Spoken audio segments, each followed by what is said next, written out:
Virginia Muski's the referral diva. It's Tuesday morning, so it's time for your Hot Tips Tuesday. Today, I'm super excited because I'm going to be bringing to the forefront an amazing guest. I met her on the Marketers Cruise for the very first time, and she is a brilliant mindset coach. Her name is Dagmar Fleming, and she is the founder of Unlock Your Success mentorship programs. She works with business owners who want to accelerate their growth, increase their income, and really fulfill their potential. She's a founder of the Athena Circle, which is a community of women leaders who want to embrace life with passion, purpose, and prosperity. She's a 3-time award-winning best-selling author, and she's going to jump on today to teach us how to fulfill our potential while making sure that we are not getting stuck.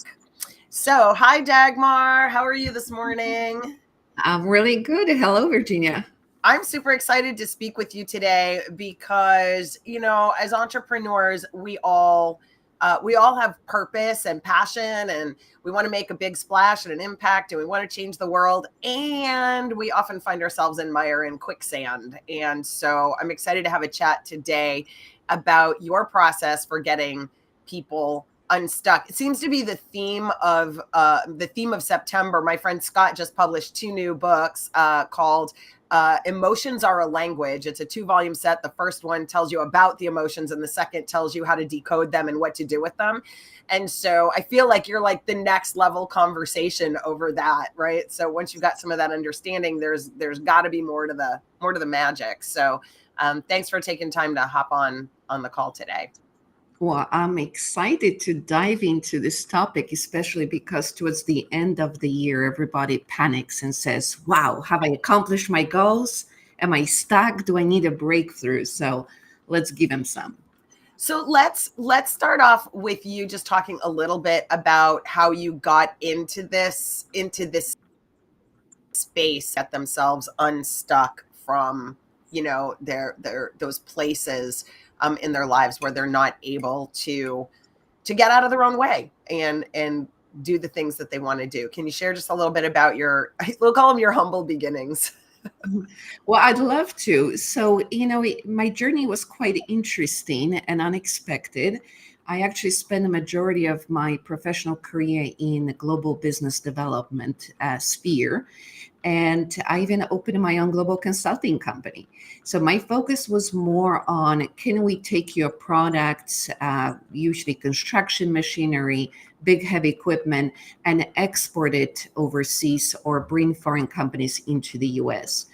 But what I noticed working with business owners and entrepreneurs is that sometimes you can have the best plan, the most exciting strategy to go overseas, to expand. But if your mindset is not on par with that strategy, you'll just put it away for someday. And this became a pivotal point in my own career when I realized that the approach, the mindset, the beliefs, the self-perception have to be on equal footing with our idea for expansion.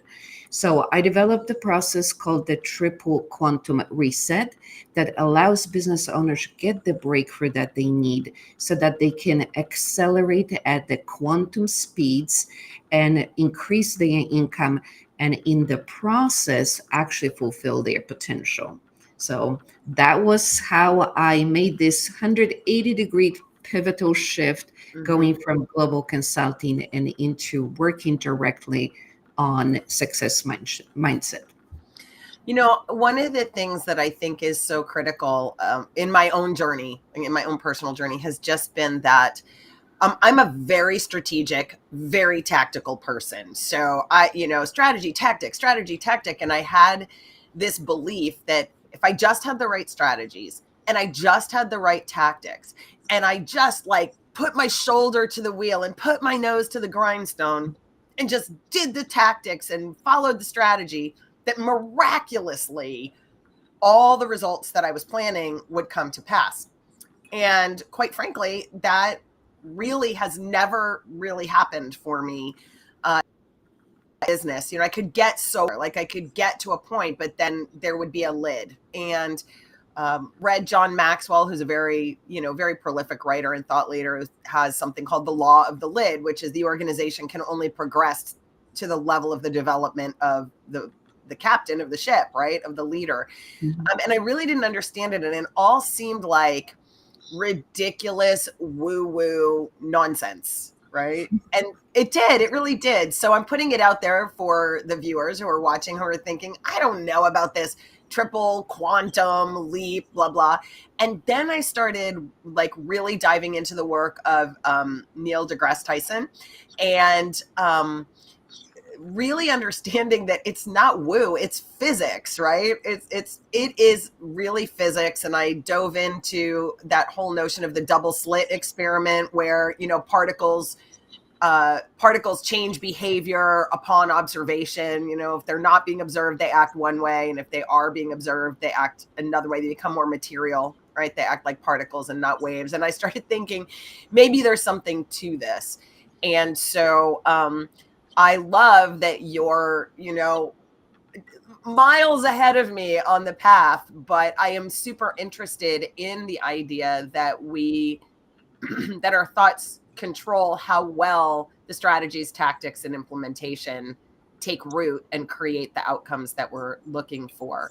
So my next question to you is, why do we get stuck? What is it about the human condition that creates that sensation of, I'm doing all the things, but it's not working and I can't get the results that I want?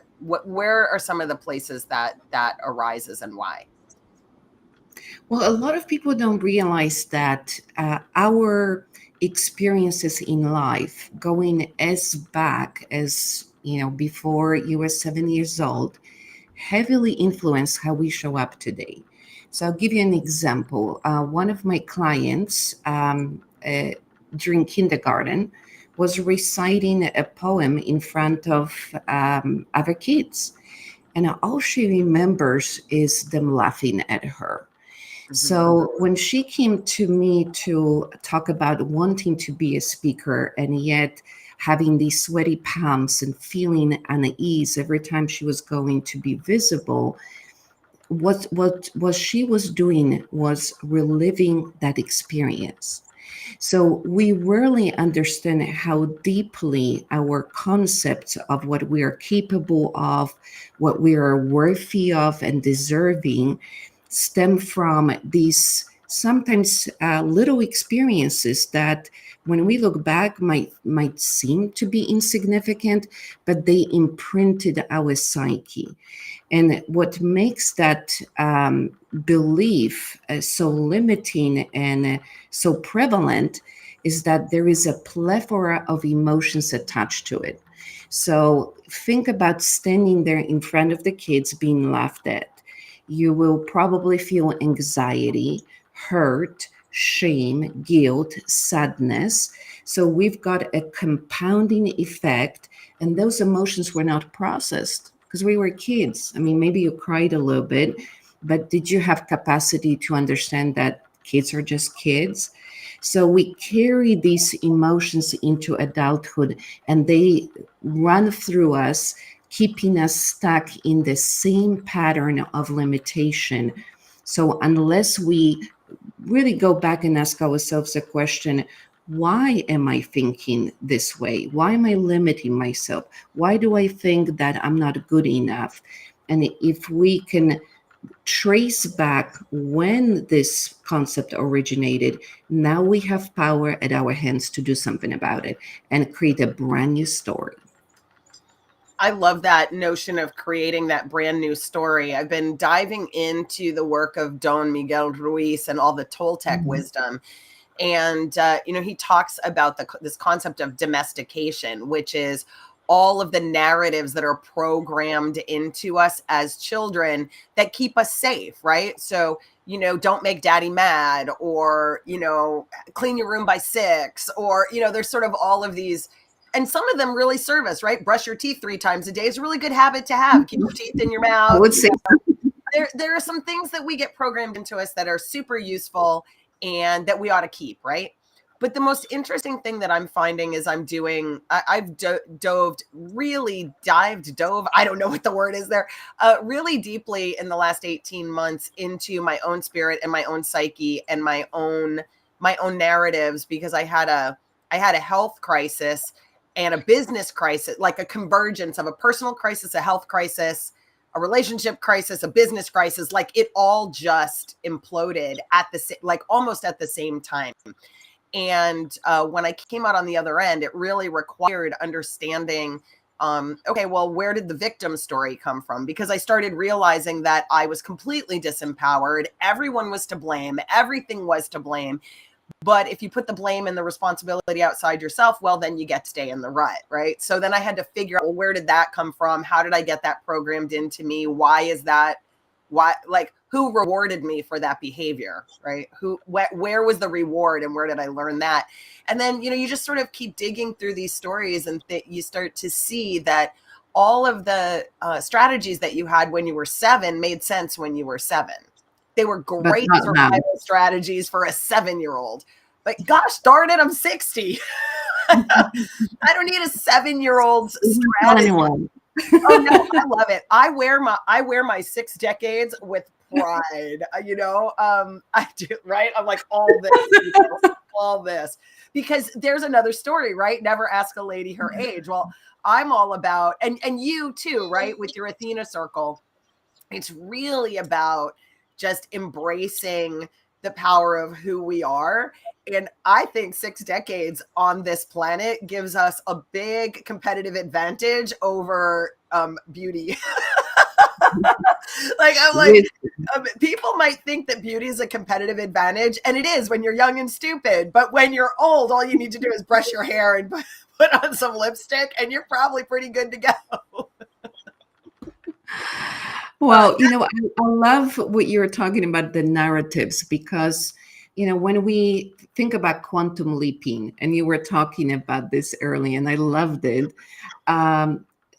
The most business owners want to grow their business, but when we're looking at incremental growth, there's only so much that we can do. And the lid that you were referring to from John Maxwell is because there's only so much stretching, so much more work we can put in. In fact, hard work just leads to hardship, right? Because you attract and you manifest that which you focus on. So if we really want to expand, if we want to change this narrative of what is possible, we do need to go into literally the realm of science, the realm of physics, and do this jump. And this concept of quantum leaping actually comes from science, where electron suddenly changes its trajectory. It goes from this path, perhaps north-south, to east-west. And what that means in business is that we need to be willing to abandon the current routine, to let go of the things that we're doing and leap into a brand new strategy. Because to me, it's pure mathematics, Virginia. If we're always adding 2 + 2, we can only get 4. So if the business owner says, well, I want 10 in my results, well, you can get 10 from 2 + 2. So perhaps you need to do something completely brand new out of what you've been doing up to this point. Perhaps you need to start doing public speaking, invest in digital funnels, start a brand new ad campaign on Facebook or LinkedIn. But what you're doing right now is creating the results with some incremental increase, gradual progression that you've been getting up to this point. If you want something different, you need to be different. The whole narrative has to change. And if you need to doubt something, doubt your limits. Oh, I love that. I'm going to put that on a meme. You need to doubt something, doubt your limits, right? I think that's so completely brilliant. And boy, as coaches, don't we hear it? The limitations and the limitations and the limitations that come out. I had someone email me and say, basically, I think that you should add these intermittent steps to your process because I don't feel comfortable doing the steps as you've outlined them. And the number of times as a coach, and I'm sure you've experienced this, that someone will come to you and tell you that your system is flawed because their narrative doesn't make your system comfortable for them, or that how they feel is uncomfortable. And somehow our job as coaches is to create or accommodate some level of comfort. Yet the best coaching engagement I've ever had, I just finished it. And God love GV. He actually kicked me out. He was like, "You're done." And I was like, "No, but I'm so attached to you and I want to keep going." And he's like, "Yeah, we're just like, nah." And I thought, oh my God, this guy could have just kept charging me $10,000 every 6 months. But he was like, "Nope, this is where I get off. Like, it's your bus now, drive your bus." And what was really unique about him was that no matter how hard I tried to drag him into my drama and drag him into my narratives and pull him into my stories, he just staunchly, steadfastly refused. And it made me so uncomfortable and so angry so much of the time. But 18 months later, I'm like, wow, I'm not even the same woman that you met on the marketers cruise, not even a year ago, as a result of this engagement. Because I think that quantum leaping requires that we have someone who's steadfast and who challenges us and doesn't get whipped in to the storm. It's like I call him the eye of my hurricane, right? He's the eye of the hurricane and he don't move. And so I'm curious in that regard, when you talk about the triple quantum effect that you work on, how do you position you in relationship to me when I'm, swirling or sticking? How do you function in the middle of that? Because for me as a coach, that's just a really interesting thought process of how to be that person for somebody else. Well, it's actually very similar to the coach that you were speaking about. I always see the person's highest potential, and I lock myself into that so that the client can arise to that vision. And we are vibrational beings. Unfortunately, when problems occur, challenges surface, we tend to go down. We lower the vibration. We fall into despair, confusion, anxiety. And the vision, the potential of solving the problem is here. So going down to the client level will never resolve the problem. We have to hold that vision and let the client rise to the possibility. Because actually, per quantum physics, per act of observation, to get geeky on everyone, we already have within us everything we will ever need to fulfill our dreams. Because if you imagined yourself as an amazing speaker, or if you imagine yourself as a multi-million-dollar business owner, then to have that capacity to visualize it means that you possessed the innate gifts and skills within you to arrive at that destination. If you had no capacity, there would be no address to put in a GPS. So I hope that serves as a hope for everyone, that if you have a big dream, if you have big vision for yourself, just lock yourself into that vision the same way you would lock your car into an address that you manually put into GPS. And then the more you focus on that vision will be pulling you forward. And that's what we do with our clients. We simply don't allow them to stay here where the problem exists. We keep pulling them to where they need to go. I love it. I love it. And I got the image of the self-driving car, right? If you create your vision in such a way that you program it, you get in the car and it's taking you there, and you can be scared, you can be challenged, you can be doubtful, but you're going there. Like, the car's not going to stop. It's going to take you there. It's kind of like, as I'm saying it, I'm getting sort of like a terrifying feeling. Like, but what if I want to get out? What if I need to pee? What if I'm hungry? What if, like, I don't want to program myself, lock myself into that. I need my I need my freedom. But what's so interesting is that fear is not freedom, and doubt is not freedom, and control is not freedom. None of those things are actually freeing to our spirit and to our potential in the universe. So And it's the good news about GPS is it redirects. Have you Mhm, noticed that when you take a wrong turn, it will still recalculate the route? I mhm. think as business owners, a lot of entrepreneurs are so afraid to make the wrong decision. But guess what? It's part of the process. It's part of learning, and you always gain the experience and wisdom of what works. In fact, jokingly, I say an expert in business is somebody who made so many bad decisions they now know what not to do. Right? So just own your wisdom, own your experience, and know that the universe will recalculate your route as long as you know where you're going. So, having that big thinking process, allowing yourself to embrace risk, to increase the tolerance of being uncomfortable, and just acknowledging that fear is going to be there all the time. It ain't going nowhere. So, you might as well make it your best friend. It's super interesting. There's I don't know, some biohacker who says that aging is the relentless pursuit of comfort. Okay. So is broke, right? Like, so is broke, right? It really is. So like anything, we are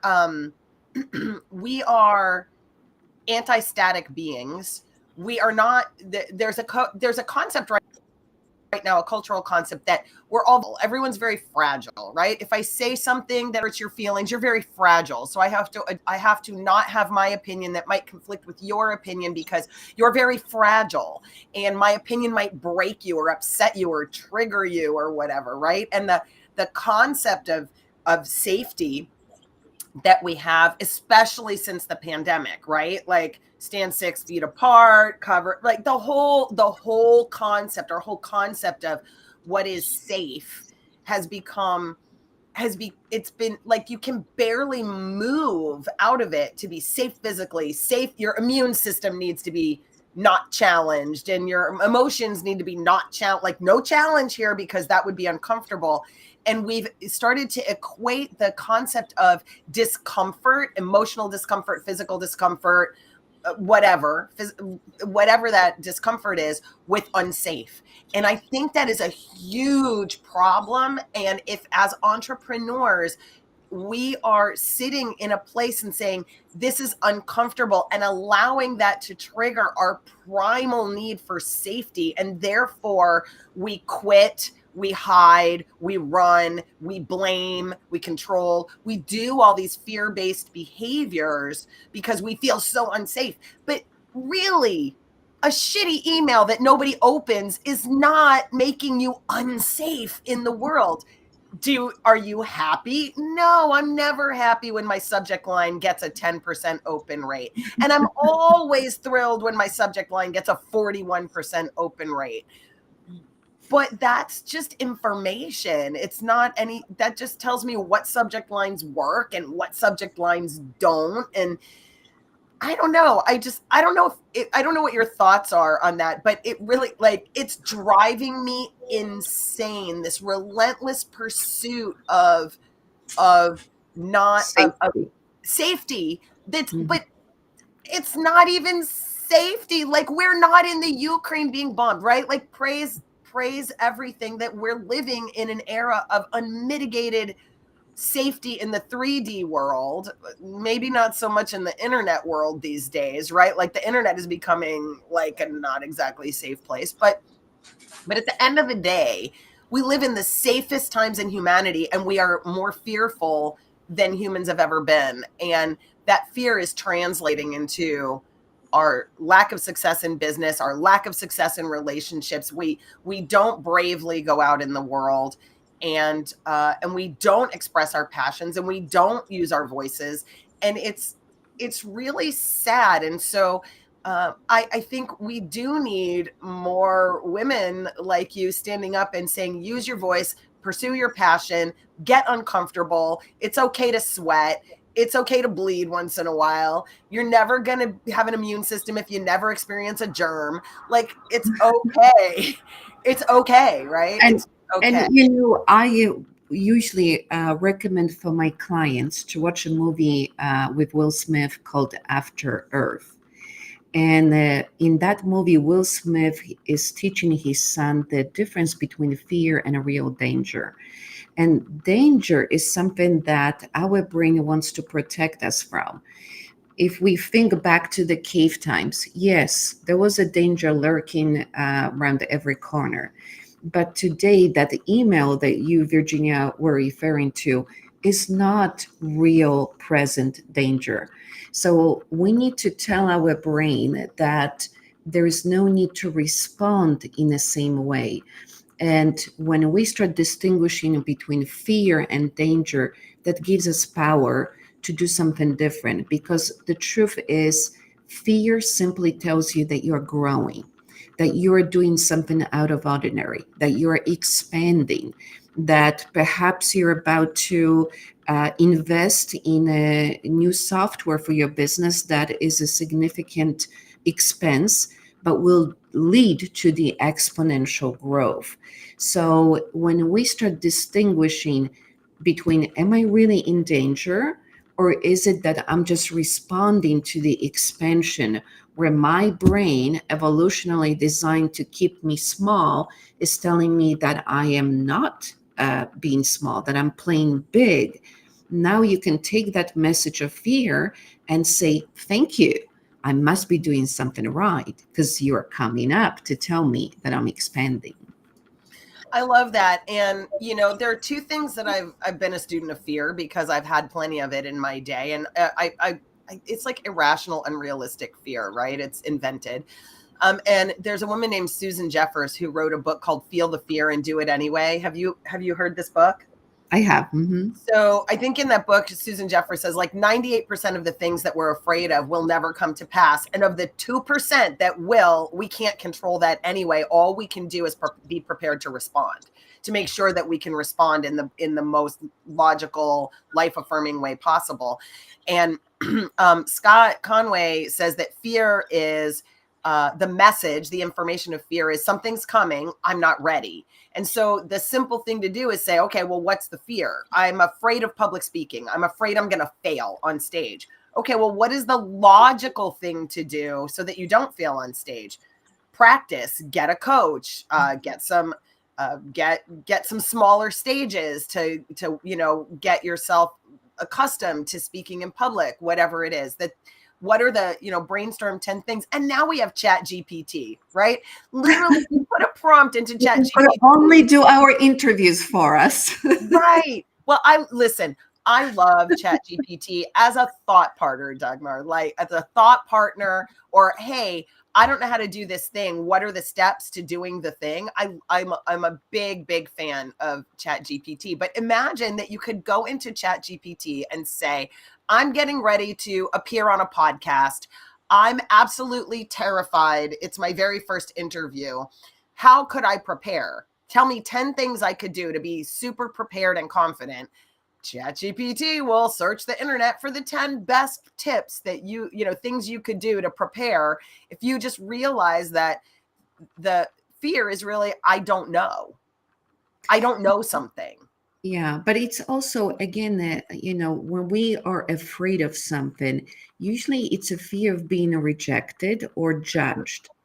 And it really asks us to pause for a moment and figure out, why is it so important that we get everybody else to like us and love us? Well, that goes back to that cave time. These were hard times, and we had to survive as part of a tribe, part of a group. So belonging to a larger group was essential for our survival. Well, guess what? In 2024, when we're having this chat, you can survive on your own. It is okay if somebody will not like you or not resonate with your message or doesn't want to purchase your product. I usually tell my clients, when you go to a grocery store and you choose an oat milk over regular milk, you don't see that regular milk sulking because it didn't get purchased, right? So why we're so heavily invested in everything being perfect and belonging to the large group and not being judged. And you were talking about Virginia, what's happening in this country right now. This polarization is so difficult because people try to hold on to their identity and at the same time not to be judged for it. So let's just bring the diversity back. One of the core values of the Athena Circle is to allow everyone to fully express their life on their terms, to have their dreams, have their core values, and for us to respect each other. Because if we're all going to look the same and act the same, there will be no progress. And as a business owner, it's almost a mandate for you to innovate, to be different.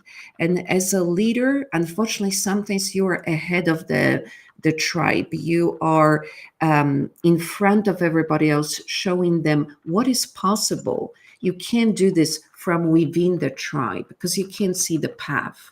You need to embrace being sometimes on your own, leading the consciousness, creating new ideas, new concepts in life and in business, and let others come to you if they resonate with you.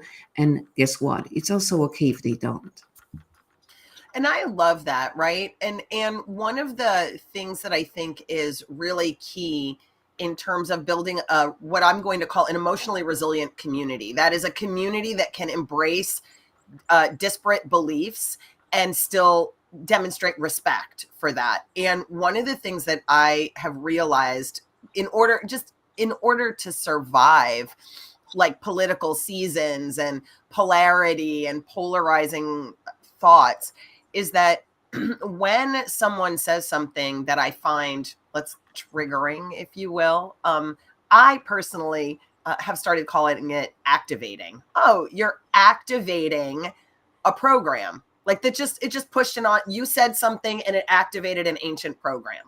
It could be a program I learned from my parents or my teachers, could be in my DNA. I don't know because I don't know enough about that whole piece. But I'm like, oh, look, that activated, it turned on an ancient program. I wonder what that is. Like, I wonder why that comment, that belief, that problem is so powerfully negative for me. It evokes this negative emotion.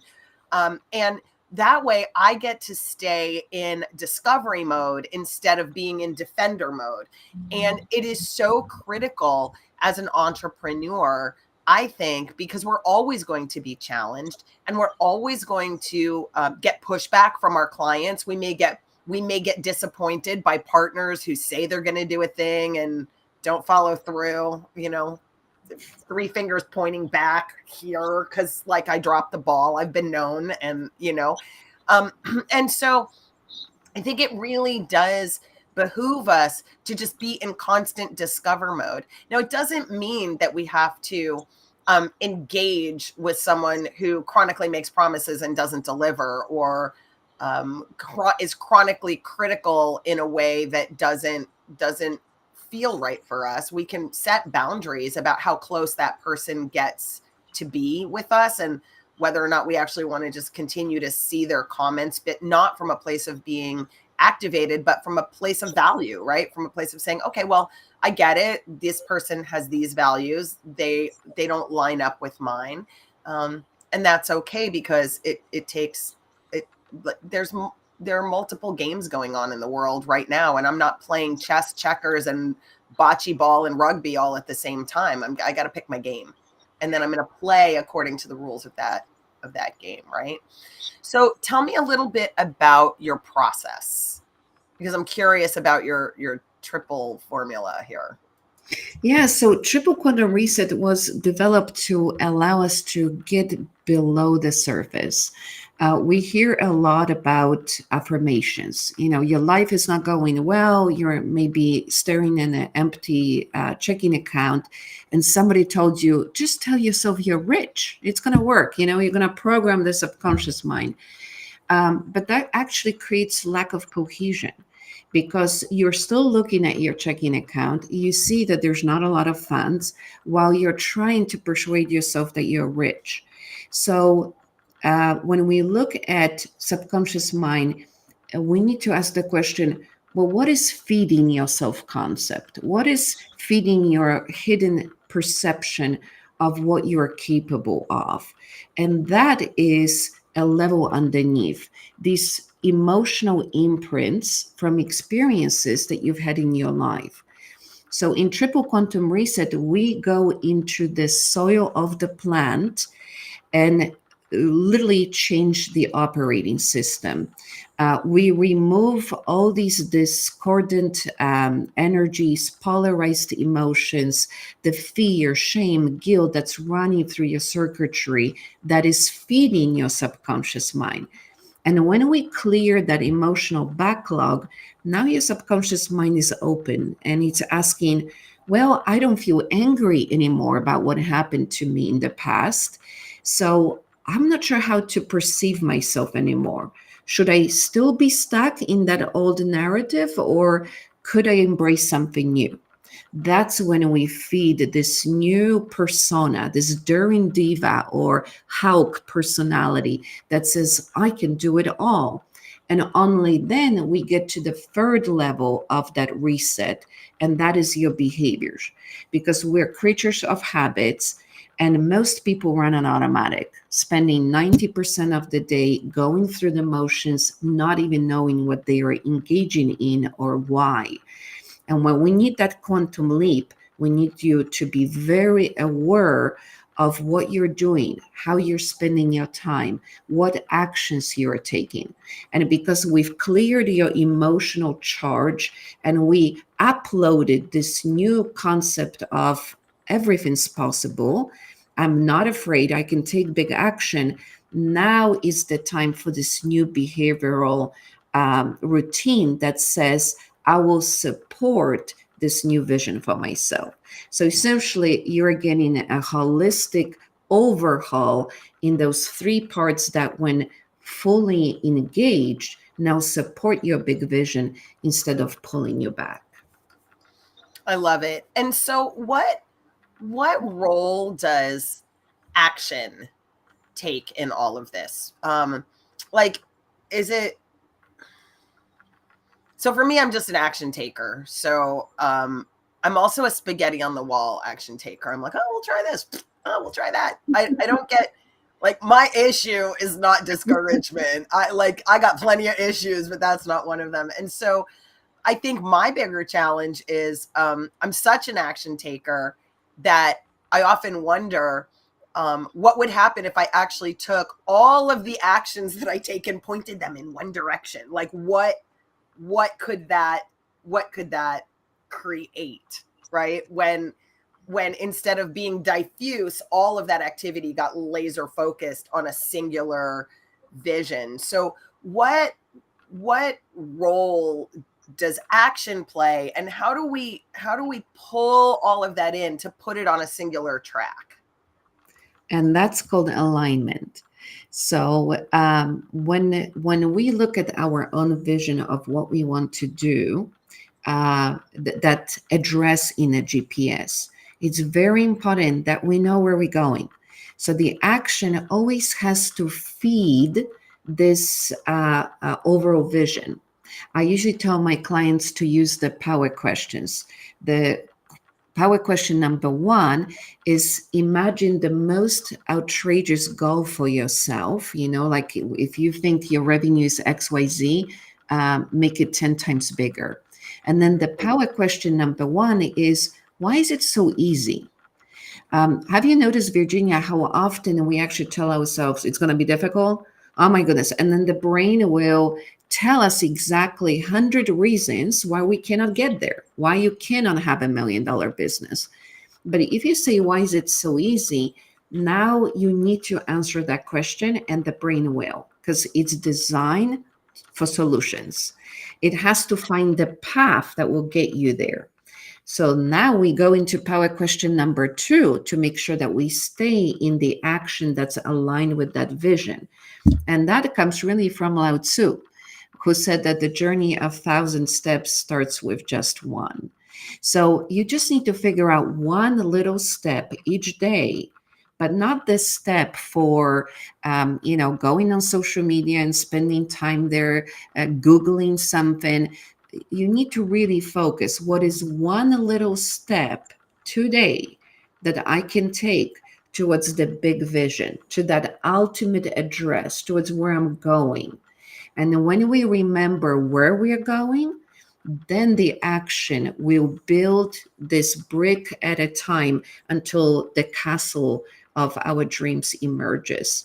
So my invitation is never lose the address. Don't get that squirrel mind that's running after shiny objects.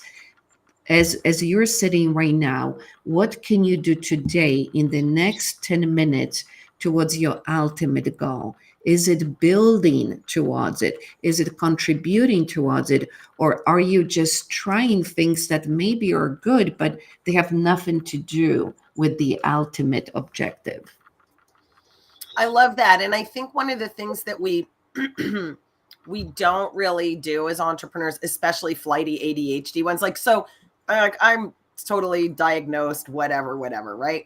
But we use it as a total excuse, right? Like, I'm ADHD. What do you want me to do? Well, what I want you to do is focus. Like, I want you to use your rational brain, and I want you to ask yourself questions. If I make this decision, does that get me closer to what I want or further away from what I want?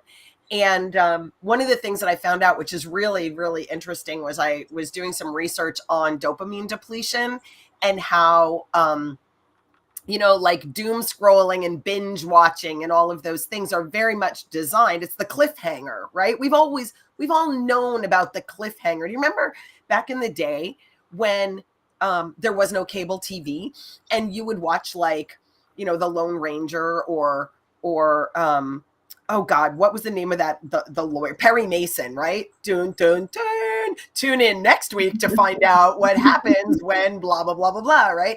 And we would have to go a whole week, anticipating. There was no DVR, there was no VCR, there was no recording. You just had to be there. Right? Yeah, in Poland, that was Izaura, the Brazilian slave. Right? But we all had it, right? The cliffhanger. Well, now time has been compressed, and every reel, it's not that, not that, not that, not that. Maybe if I just keep scrolling, maybe the next one will be interesting. And then ones of interest, and you're like, oh, that was really interesting. I think I'm going to scroll and I'm going to try to find another interesting one. So you're sort of forever in seek mode, which is what dopamine does. It makes us seek pleasure. It makes us seek great outcomes. And so being all ADHD and living in the eternal dopamine, disconnect, if you will, I started making these really interesting decisions that are driving a lot of people crazy. Like, I took all the social media off my phone.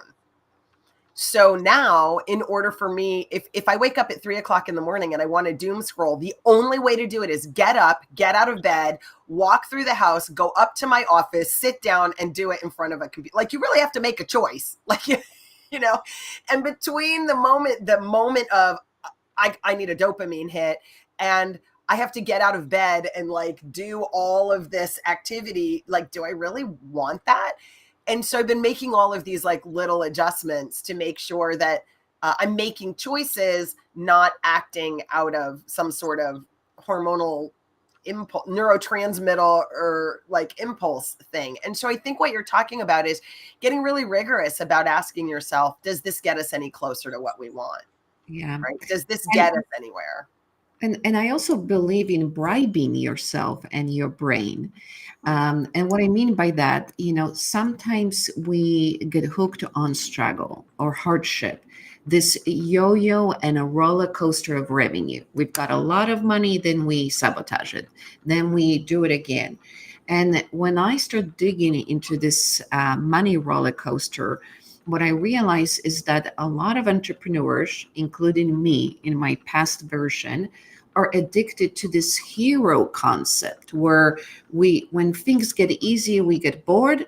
And some of us are like, well, what else I can do? Well, let's just bring the revenue down so I can uh, do lots of work at the last minute to bring more cash flow. And now I'm a hero of my own journey. So if you find yourself in this kind of instability that becomes addictive after a while, then do something outside of business that will get this adrenaline and cortisol amped up, like skydiving or rappelling. But then in business, you can create this new narrative that says, if I allow myself to have a very steady growth with ease, with exponential leaps, then I will reward myself with the most dangerous vacation I can think of that will pump up so much serotonin, adrenaline, and cortisol that I will be, hooked for the next year. So you can literally create these payoffs for a different way of showing up in business. In other words, like a reward center, so that we do keep going towards the ultimate vision for life and business and not sabotage it in the process. I love that. I love it. And here's what I was writing this down when you were wrapping up your eloquent sentence, and I was like, I'm still writing something down.